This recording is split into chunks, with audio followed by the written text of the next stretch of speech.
ఈ పరాభవనామ సంవత్సరంలో సింహరాశిలో జన్మించినటువంటి వారికి ఏ విధంగా ఉండబోతుందో తెలుసుకుందాం. ఈ రాశి వారికి ఆదాయం 5, వ్యయం 5, రాజ్యపూజ్యం 7, అవమానం 7. ఇక్కడే మనకు తెలిసిపోతుంది, ఏ పని చేసినా మంచి చెడు అన్నీ కూడా సరి సమానమే. ఏది గొప్పగా ఉండదు, అలా అని చెప్పి ఏది హీనంగా ఉండదు. కాబట్టి ఈ సింహరాశి వారు జాగ్రత్తలు పాటించాలి. ఎందుకనంటే ప్రధానంగా ఈ సింహరాశి వారికి అష్టమ శని ప్రభావము ఇది చాలా మైనస్. ఒక్కసారి ప్రేక్షకుల్లో 2006వ సంవత్సరం 2007వ సంవత్సరం ఏ విధంగా ఉండిందో ఒక్కసారి గుర్తు తెచ్చుకోండి. చెరుకుని పిప్పి చేసినా ఇంకా కొద్ది రసం ఉంటుందేమో, కానీ ఈ సింహరాశి వారికి ఆ 2.5 సంవత్సరాలు 2006, 2007, 2008 మధ్య వరకు చాలా నరకయాతన పెట్టాడండి. కాబట్టి ఈ అష్టమ శని కూడా ఈ సింహరాశి వారికి ప్రధానంగా దోషప్రదమై ఉంటుంది. పైపెచ్చు ఈ యొక్క శని తన సొంత నక్షత్రములో సంచారం చేస్తున్నట్టు ఈ సమయంలో కూడా చాలా ఇబ్బందులు ఎదుర్కోవాల్సినటువంటి పరిస్థితి వస్తుంది. కాబట్టి శని ప్రభావాన్ని తక్కువగా అంచనా వేయకండి. కష్టములు ఉంటాయి, అందులో సందేహం లేదు, కానీ దైవానుగ్రహం కూడా ఈ రాశి వారికి ఉంది. తద్వారా సమస్యల నుంచి బయటపడే అవకాశం గోచరమవుతుంది. అయితే నవగ్రహాల్లో అత్యంత శుభకరుడైనటువంటి గురువు మే 31వ తారీఖు వరకు సంపూర్ణముగా యోగించేటువంటి పరిస్థితి ఉన్నటువంటి ఈ కారణం చేత ఏ పని అనుకున్నప్పటికీ కూడాను శని యోగం లేకపోయినా గురువు అనుకూలంగా ఉండడం, అలాగే సింహరాశి వారికి రాహువు కూడా అనుకూలిస్తూ ఉండడం, ప్రధానంగా ఈ డిసెంబర్ 5వ తారీఖు తర్వాత నుంచి రాహు కూడా సప్తమ స్థానంలో స్థితి పొంది ఉండడం, గురువు అనుకూలంగా ఉండడం, ఈ విధంగా గురు రాహుల యొక్క ప్రభావం ఉండడం వల్ల మే 31 వరకు కాస్త మంచి జరుగుతుంది అని చెప్పవచ్చు. అంటే ఆశించిన మేర కంటే చక్కటి శుభ ఫలితాలు ఈ సింహరాశిలో జన్మించినటువంటి వారు మే 31వ తారీఖు లోపల పొందగలుగుతారు. కాబట్టి నూతనంగా ఏదైనా కొత్తదిగా ప్రారంభించాలన్నా వెంటనే అమలు చేసేటువంటి ప్రయత్నాన్ని మే 31 లోపల పెట్టుకోండి. మే 31 తర్వాత గురువు అనుకూలంగా లేడు, శని అనుకూలంగా లేడు. ఈ కారణం చేత మిగతా గ్రహాల యొక్క ప్రభావం కూడా స్వల్ప మాత్రముగానే ఉన్నటువంటి ఈ కారణం చేత చాలా ఒడిదుడుకులు ఎదుర్కోవాల్సినటువంటి పరిస్థితి ఎదురవుతుంది. కాబట్టి దైవానుగ్రహం తప్పనిసరైన విషయాన్ని గమనించుకోవాలి. ఇక జూన్ 1వ తారీఖు నుంచి అక్టోబర్ 30 వరకు కర్కాటక రాశిలో గురు సంచారం చేస్తున్నటువంటి ఈ కారణం చేత అనవసరమైనటువంటి వృధా ప్రయాణాలు, ఖర్చులు అధికంగా ఉంటాయి. దేవతానుగ్రహాన్ని పొందడానికి క్షేత్రాలు, అలాగే దేవాలయాలు సందర్శించడం, పుణ్యనది స్నానం లాంటివి చేస్తారు. ఇతరులకి మీ దగ్గర ఉన్నటువంటి సొమ్ములో సహాయ సహకారాలు ఇతరులకి అందివ్వడం, తద్వారా కొంతవరకు మీరు పుణ్యాన్ని మూటగట్టుకుంటారు. తద్వారా అంటే ఎదుటి వాళ్ళ మానవ సేవే మాధవ సేవ అన్నటువంటి విధంగా ఉండడం వల్ల జూన్ 1 నుంచి 30 వరకు చేసినటువంటి పుణ్య ప్రభావం మీకు భవిష్యత్తులో ఒక కంచుకోటలాగా మారి మిమ్మల్ని ఆపదల నుంచి రక్షిస్తుందని చెప్పవచ్చు. అక్టోబర్ 31 నుంచి జనవరి 24వ తారీఖు వరకు రాశిలోనే గురు సంచారం చేస్తున్నటువంటి ఈ కారణం చేత తీపి పదార్థాల యందు ఆసక్తి ఉండడం, ఓవర్ వెయిట్ అవుతుండడం అనేటువంటిది గమనించాలి. కాబట్టి ఈ అక్టోబర్ 31 నుంచి జనవరి 24వ తారీఖు వరకు డైట్ కంట్రోల్ అనేటువంటిది మెయింటైన్ చేయాలి. లేకపోతే అనవసరమైనటువంటి రోగాల బారిన పడాల్సినటువంటి పరిస్థితి వస్తుంది, బద్ధకం పెరుగుతుంది అన్నిటికంటే ముఖ్యంగా. ఇక జనవరి 24 నుంచి ఉగాది వరకు కర్కాటకంలోనే వక్రీకరించినటువంటి కారణం చేత మళ్ళీ గురువు కొంత కష్టాలు కలగచేస్తున్న వక్రీకరించినటువంటి గురు ప్రభావం చేత జనవరి 24 నుంచి మళ్ళీ మీకు వచ్చే సంవత్సరం ఉగాది వరకు కూడా యోగకాలంగా ఉండబోతుంది. అంటే 2.5 నెలలు, ఫిబ్రవరి, మార్చి, మళ్ళీ 2 నెలలు, దాదాపుగా 4-5 నెలల పాటు మీకు అనుకూలంగా ఉంటుంది. మిగతా 7 నెలలు అనుకూలంగా లేదు. ఆ 7 నెలల అనుకూలంగా లేని కారణం చేత ఎక్కువగా కష్టాలు ఈ సమయంలో ఈ సింహరాశిలో జన్మించినటువంటి వారు పడతారు. కాబట్టి జాగ్రత్తలు పాటించండి. అన్నిటికంటే ముఖ్యంగా దైవానుగ్రహం తప్ప మమ్మల్ని రక్షించేది ఏది లేదనేటువంటి మాటకి ఫిక్స్ అయిపోండి. దైవానుగ్రహాన్ని పొందే ప్రయత్నం చేయండి. దాన కార్యక్రమాలు మీకు తోచినంత మీ శక్తి కలిగినటువంటి పుణ్య కార్యక్రమాలు చేయండి. దేవతా పూజల్లో మీరు అందరూ కూడాను అనుకూలం మీకు అవకాశం చిక్కినప్పుడల్లా దేవాలయ సందర్శనం చేసుకునే ప్రయత్నం చేయండి. అవన్నీ కూడా మీకు లభిస్తాయి, యోగాన్ని కలగచేస్తాయి. అంతేకాకుండా ఈ యొక్క సింహరాశితో పాటుగా 12 రాశులలో జన్మించినటువంటి వారికి ప్రధానంగా గుర్తుపెట్టుకోండి, ఏ వ్యక్తికైనా మంచి చెడు జరగాలన్నా, సుఖము దుఃఖము, యోగము అవయోగము, లాభము నష్టము, ఇలా ఏది జరగాలన్నా నవగ్రహాల యొక్క అనుగ్రహం ఆగ్రహం వల్లనే కలుగుతాయి. కాబట్టి ఇట్టి నవగ్రహాలని శాంతింపచేసి యోగము అధికముగా, ఆగ్రహము కష్టము, చెడు తక్కువ చేసి బ్యాలెన్స్ చేయడానికి కోసమై మన పీఠం ఆధ్వర్యంలో నవగ్రహ పాశుపత హోమము, అనగా చైత్ర పౌర్ణమి ఏప్రిల్ 1వ తారీఖు రోజున, మరియు అతి శీఘ్ర ఫలితాన్నిచ్చే 3 నక్షత్రాల్లో ఒకటైనటువంటి హస్తా నక్షత్రం రోజున ఈ నవగ్రహ పాశుపత హోమము, ఆరోగ్యం కోసం మృత్యుంజయ హోమము, సర్వకార్య జయసిద్ధికి సుదర్శన హోమము, మరియు దాంపత్యము వివాహ సిద్ధికి, అలాగే ఆర్థిక ఉద్యోగ ప్రాప్తికి లక్ష్మీ మూలమంత్ర సంపుటిత లక్ష్మీ సూక్త హోమము, మరియు సర్వదోష నివారణకి సర్వశాంతికై రుద్రహోమం లాంటివి జరిపించి శక్తిపాతం చేసినటువంటి కరుంగలి మాల ఇవ్వడం జరుగుతుంది. ఈ కార్యక్రమంలో పాల్గొనదలిచినటువంటి వాళ్ళు, అవకాశం ఉన్నటువంటి వాళ్ళు, గోత్రనామాలు నమోదు చేసుకోదలిచినటువంటి వాళ్ళు ఏప్రిల్ 1వ తారీఖు మధ్యాహ్నం 3 గంటల లోపల మీరు నమోదు చేసుకునే ప్రయత్నం చేయండి. తద్వారా అన్ని విధాలుగా దైవానుగ్రహం మీకు ఈ సంవత్సరం అంతా తోడుగా ఉంటుందని చెప్పవచ్చు.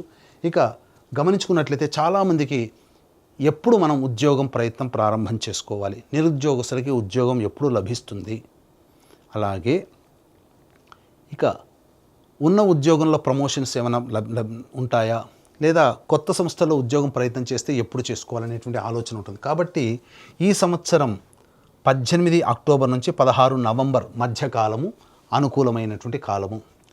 అలాగే 15 మే నుంచి 16 జూలై వరకు ఉన్నటువంటి కాలము అనుకూలమైనటువంటి కాలము.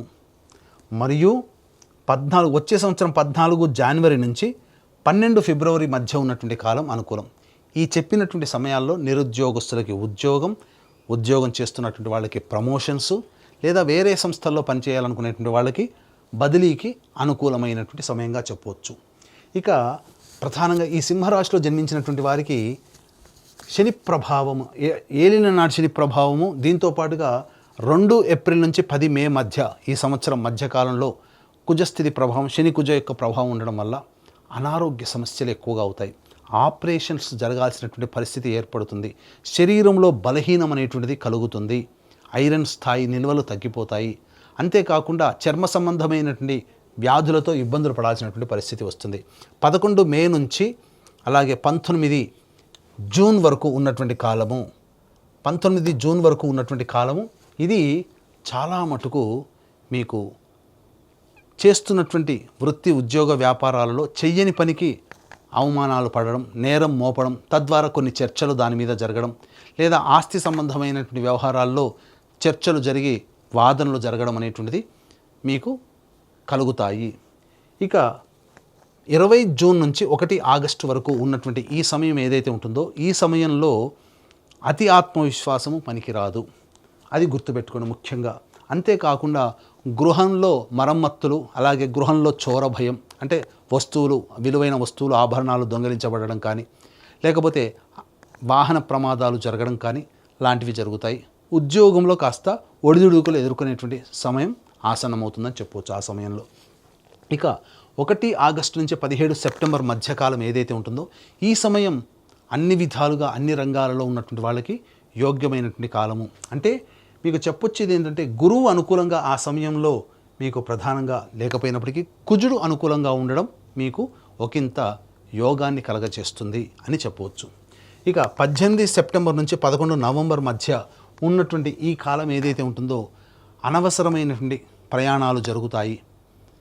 అంతేకాకుండా ప్రధానంగా ఈ సమయంలో దంపతుల మధ్య విభేదాలు వచ్చేటువంటి అవకాశము గోచరమవుతుంది. కాబట్టి జాగ్రత్తలు పాటించండి. రుణాగ్రస్తులు అయ్యేటువంటి అవకాశం ఉంటుంది. ఇతరుల వల్ల డబ్బులు తీసుకొని చెల్లించలేని పరిస్థితి కానీ, లేదా మీ దగ్గర డబ్బులు తీసుకున్న వాళ్ళు చెల్లించలేని పరిస్థితి కానీ మీకు ఏర్పడుతుంది. కాబట్టి జాగ్రత్తగా నియమాన్ని పాటించండి. అవసరం ఉంటే తప్ప మీ డబ్బుల్ని ఎదుటి వాళ్ళకి ఇవ్వకండి. అన్నిటికంటే మించి ఈ సమయంలో 18 సెప్టెంబర్ నుంచి 11 నవంబర్ మధ్యకాలం ఏదైతే ఉంటుందో, ఈ సమయంలో మీ శక్తికి మించి మీరు ప్రయత్నం చేస్తేనే ఆశించిన మేర శుభ ఫలితాలు పొందుతారని గమనించుకోవాలి.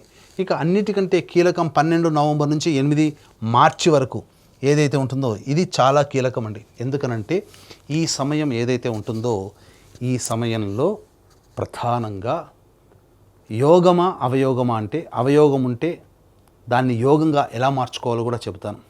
కుజస్తంభన అనేటువంటిది జరగడం, తద్వారా మీరు చేపట్టినటువంటి పనులలో ముందుకి కదలకపోవడం అనేటువంటిది జరుగుతుంది. దీన్ని దేవతానుగ్రహంతో అన్ని విధాలుగా అవయోగాన్ని సైతం యోగంగా మార్చుకోవచ్చు. అందుకనే ఇక్కడ దేవతానుగ్రహంతో పాటుగా సంకల్ప బలం అనేటువంటిది ఎక్కువగా ఈ 12 నవంబర్ నుంచి 8 మార్చి వరకు మీకు తోడై ఉండాలి. ఇది గుర్తుపెట్టుకోండి. ఇటు ఈ సమయంలో కూడా గురువు మీకు ఏంటంటే జనవరి 24 నుంచి గురువు కర్కాటకంలో వక్రీకరించినట్టు కారణం చేత ఆ సంకల్ప ప్రభావం యొక్క ఫలితము ఫిబ్రవరి మార్చిలో మీరు అద్భుతంగా చూస్తారు. దైవానుగ్రహాన్ని పొందే ప్రయత్నం గట్టిగా చేయండి. ఇక ఈ యొక్క సింహరాశిలో జన్మించినటువంటి విద్యార్థులకి జ్ఞాపక శక్తి తక్కువగా ఉండడం, బాగా గొప్పగా చదివిన పరీక్ష సమయంలో కొంత తొందరపాటు నిర్ణయాలు తీసుకొని సరిగ్గా ఆన్సర్ చేయలేకపోవడం కొంత నష్టం ఉంటుంది. కాబట్టి ముందుగానే తల్లిదండ్రులు పిల్లల్ని మానసికంగా గట్టిగా ఉండే విధంగా ప్రిపేర్ చేయండి.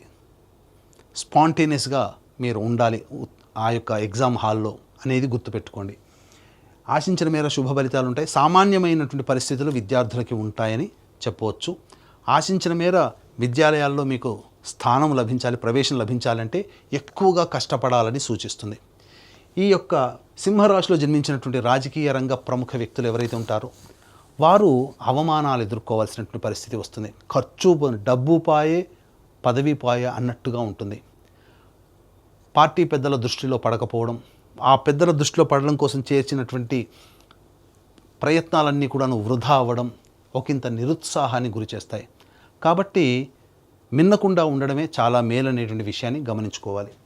ఈ రాశిలో జన్మించినటువంటి కళారంగంలో ఉన్నటువంటి వాళ్ళు, నటులు, electronic and printing media, social media, 24 ఫ్రేమ్స్లో ఉన్నటువంటి వాళ్ళు, వీళ్ళందరూ కూడా అంది వచ్చినటువంటి అవకాశాన్ని వినియోగించుకోలేకపోతారు. తద్వారా నష్టములు అనేటువంటివి జరుగుతాయి. కాబట్టి సంయమనం పాటించండి. ప్రజలలో ఆదరణ ఏమాత్రము తగ్గదు, అవకాశాలు వస్తాయి, అందిపుచ్చుకోండి. అలాగే డబ్బుల విషయంలో మాత్రం నిర్మోహమాటంగా ఉండే ప్రయత్నం చేయండి. ఎందుకంటే నష్టము ఆ విధంగా అక్కడ డబ్బు పరంగా ఉండబోతుంది కాబట్టి. ఇక ఈ రాశిలో జన్మించినటువంటి రైతులు ఎవరైతే ఉన్నారో 2 పంటలు కూడాను సాధారణంగా ఉంటాయి. మొదటి పంట కంటే రెండవ పంట మీద కొంత ఆశ ఎక్కువగా పెట్టుకోవచ్చు. ఆ సమయంలో మీకు అధిక దిగుబడి రాబడి అనేటువంటిది పొందే అవకాశం ఉంటుంది. కౌలుదారులకి మాత్రం కష్టంగానే చెప్పవచ్చు. ఈ రాశిలో జన్మించినటువంటి క్రీడాకారులు ఎవరైతే ఉంటారో ఆ క్రీడాకారులకి ఆశాభంగం అనేటువంటిది కలుగుతుంది. ఆశించిన మేర స్థాయిలో మీ ప్రదర్శనని చూపించలేకపోవడం కావచ్చు, మీ ప్రదర్శన ఇతరుల దృష్టికి పొందలేకపోవడం వల్ల అవకాశాలని మీరు పొందలేకపోతారు. భవిష్యత్తుకి మార్గాన్ని సుగమం చేసుకోలేకపోతారు.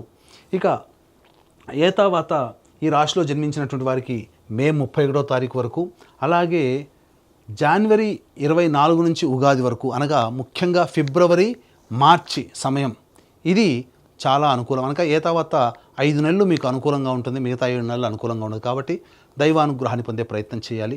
అలాగే ఈ రాశిలో జన్మించినటువంటి స్త్రీలు ఎవరైతే ఉన్నారో ఆ స్త్రీలకి గతంలో కంటే కూడా గౌరవ మర్యాదలు తగ్గుతాయి.